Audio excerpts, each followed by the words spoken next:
No final destes 40 dias da quaresma, preparação penitencial através da oração, jejum e penitência, chegamos à Semana Santa, o período litúrgico mais importante da nossa celebração cristã.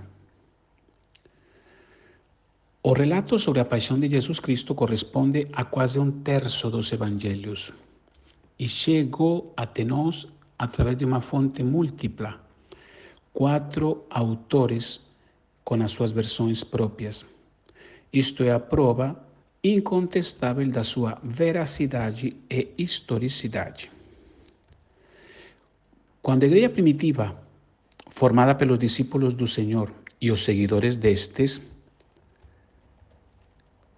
sentiu a necessidade de deixar por escrito os fatos ocorridos com o seu Senhor e para conhecimento dos membros de futuras gerações, reuniram tudo através e em torno do relato da paixão. O relato da paixão é o núcleo dos evangelhos. Portanto, a partir deste relato se elaboram os outros aspectos. O primeiro anúncio da mensagem cristã, o querigma, parte desta verdade histórica e de fé. Deus enviou seu Filho ao mundo por amor. Este Filho deu a vida através do seu sacrifício obediente e voluntário no altar da cruz, mas Deus o exaltou e ressuscitou da morte, tornando-o vencedor do antigo inimigo, do mal e do pecado. O relato de Marcos sobre a paixão do Senhor oferece muitos aspectos que nos deveriam ajudar a refletir para poder viver melhor esta Semana Santa. Mas vamos destacar só 3 aspectos. Primeiro, o gesto da unção. Neste evangelho aparece uma cena comovente de uma mulher que arrisca e se expõe na casa de Simão, conhecido como leproso, fazendo um gesto que escandaliza algumas pessoas. Ela unge a cabeça do Senhor. Este fato marcou profundamente as testemunhas, já que ela gastou um jarro de perfume finíssimo e caríssimo sobre a cabeça de Cristo. A indignação e o escândalo se manifestam em algumas destas pessoas. Através dos outros evangelhos sabemos que Judas foi o que mais protestou. Eles comentam, e Judas, nas outras versões, para que esse desperdício? Seria melhor vender esse perfume por uma boa quantidade e dar esse dinheiro aos pobres. Mas Jesus louva o comportamento desta mulher e ele exclama: pobres sempre tereis convosco. Mas o que esta mulher fez será lembrado sempre. Esta mulher antecipa o mistério da sepultura do Senhor e prevê a Páscoa. O corpo ungido para ser sepultado, como também as mulheres depois da paixão, no primeiro dia da semana, pretendem fazer, indo até o lugar em que estava o corpo de Cristo, mas encontram o sepulcro aberto. Segundo, a traição de Judas. Judas foi escolhido pelo Senhor como os outros 11 discípulos. Portanto, amado e preparado durante toda a vida pública do Senhor para uma missão. Jesus o conhecia e sabia que seria o traidor. Jesus teve, portanto, que conviver com esta figura enigmática e que vai se obscurecendo na medida em que se aproxima a celebração da sua última Páscoa em Jerusalém. Judas é uma figura-chave e sem ele não se realiza o mistério pascal. Sem Judas não existe mistério pascal. O apóstolo escandalizado com Cristo participa da confabulação que foi orquestrada contra o Senhor.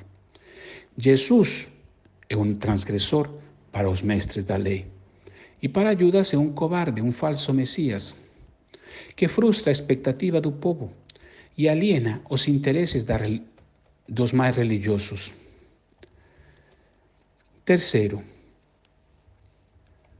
a agonia no Getsemane.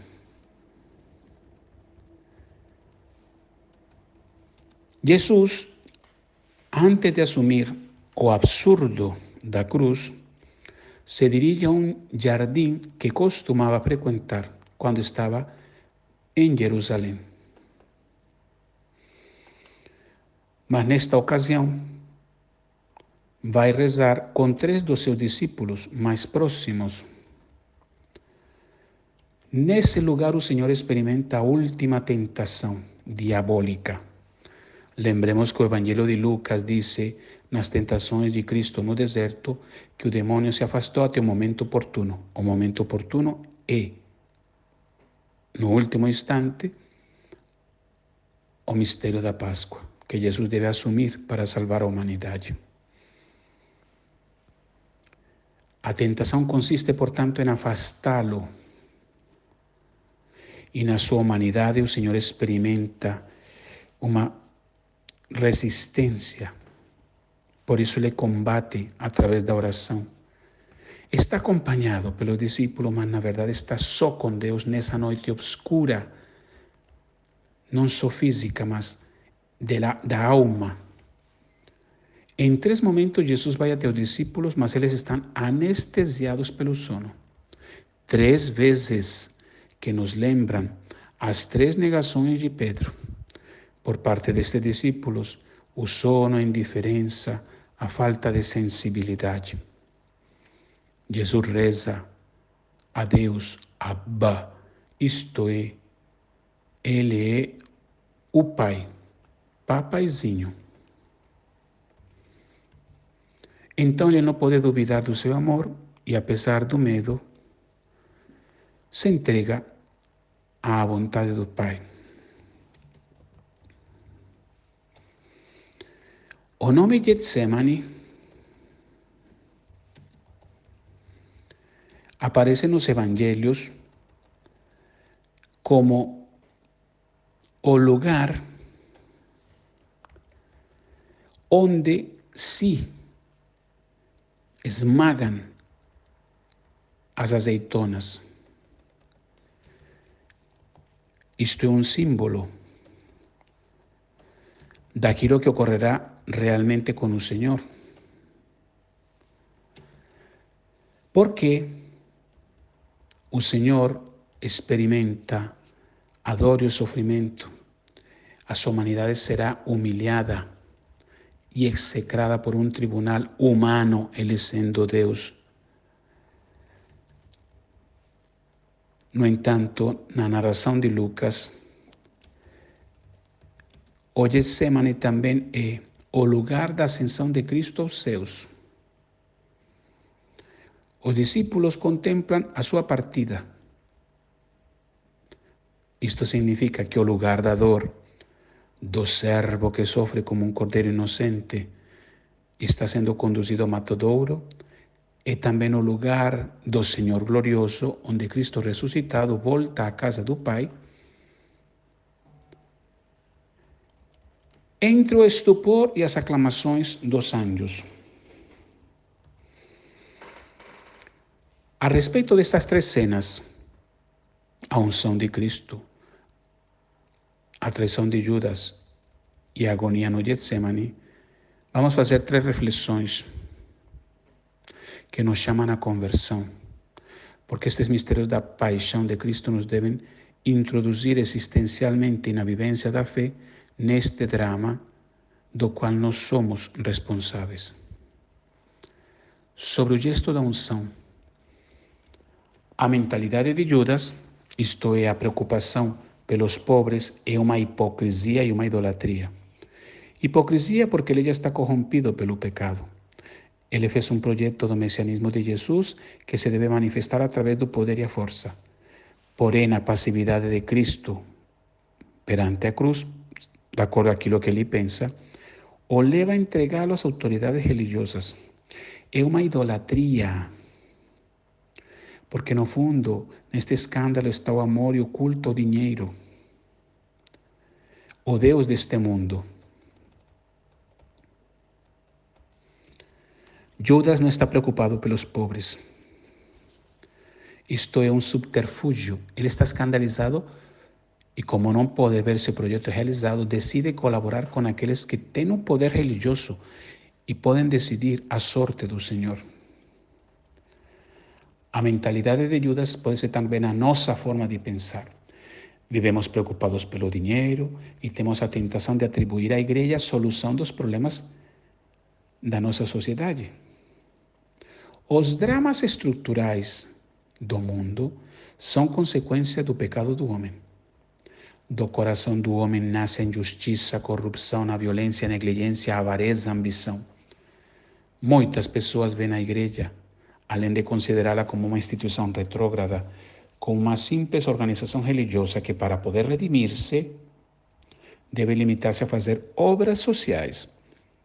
E muitos fiéis e, lamentavelmente, pastores, bispos e padres, que devem pastorear o Senhor de outra forma, o rebanho de outra forma, comprometem a missão de Cristo, dada à igreja, como se ela fosse uma ONG. A missão da igreja é anunciar o Evangelho, pregar o querigma da salvação para toda a humanidade. Porque o homem, pelo pecado, está fadado ao fracasso e só através do amor de Cristo, morto e ressuscitado, a humanidade pode encontrar o sentido da sua vida, renascer e transformar-se numa nova criatura. Sobre a traição de Judas. Duas coisas a respeito deste discípulo do Senhor. A primeira diz respeito às economias de Judas, ou seja, a aparente preocupação pelos pobres e o escândalo da pobreza que algumas pessoas manifestam sempre, sobretudo perante algo que parece ser um desperdício ou um exagero, mas que no fundo revela a idolatria pelo dinheiro, como tínhamos falado. A segunda é sobre a traição de Pedro e Judas. Que diferença existe entre os dois? Ambos traíram a Cristo. Pedro negou publicamente o Senhor e Judas o entregou, vendendo-o por um valor, e fez parte de uma iníqua confabulação contra Cristo. Mas Pedro chora e se arrepende, e por isso renasce. Porém, Judas se desespera e suicida. Não suporta a situação a qual chegou. O arrependimento de Pedro se transforma em vida nova. O desespero de Judas em morte eterna, não sei, porque Deus é misericordioso. Judas somos nós quando traímos o Senhor com os nossos pecados. E depois não nos arrependemos e nos desesperamos ou pensamos que os nossos pecados não têm perdão. Perante o pecado desenvolvemos diversos sentimentos, porém o mais sadio é o arrependimento e a paciência que nos ajuda a conviver com as nossas fraquezas. Lembremos que o drama de Judas começa quando ele se escandaliza do mistério do Cristo, servo de Yahvé. Temos projetos que não passam pelo mistério da cruz. O sofrimento nos escandaliza e por isso negamos o Senhor nas nossas vidas. A cruz nos educa, purifica e salva. Mas o mais importante é que Deus perdoa tudo, Deus perdoa a todos. Se estamos arrependidos, podemos usufruir do seu amor. Deus nos oferece sempre o seu amor para transformar-nos e salvar-nos. E finalmente, sobre a agonia no Getsemane. A oração é a ferramenta ou arma que Jesus usa para combater e lidar com a tentação diabólica. Portanto, como pretendemos viver sem a oração? Não rezamos para ter revelações místicas, para estar bem e não ter problemas, mas para fazer a vontade de Deus numa realidade adversa, contaminada pelo pecado.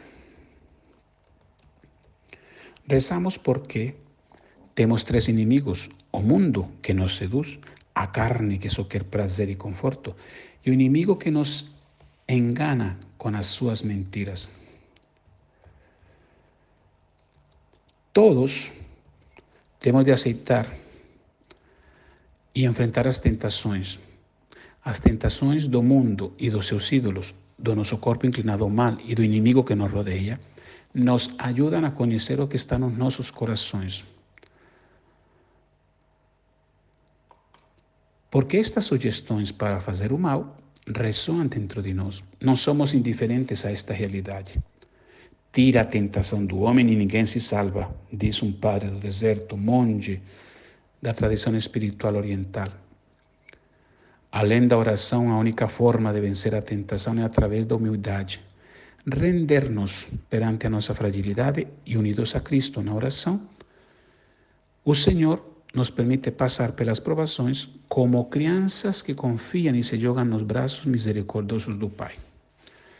Que esta celebração dominical de Domingo de Ramos e da Paixão do Senhor nos ajudem a viver uma Semana Santa apesar de todas as circunstâncias da precariedade causada por este bicho chinês e nesta peste com todas estas consequências planetárias, celebrar a Páscoa do Senhor.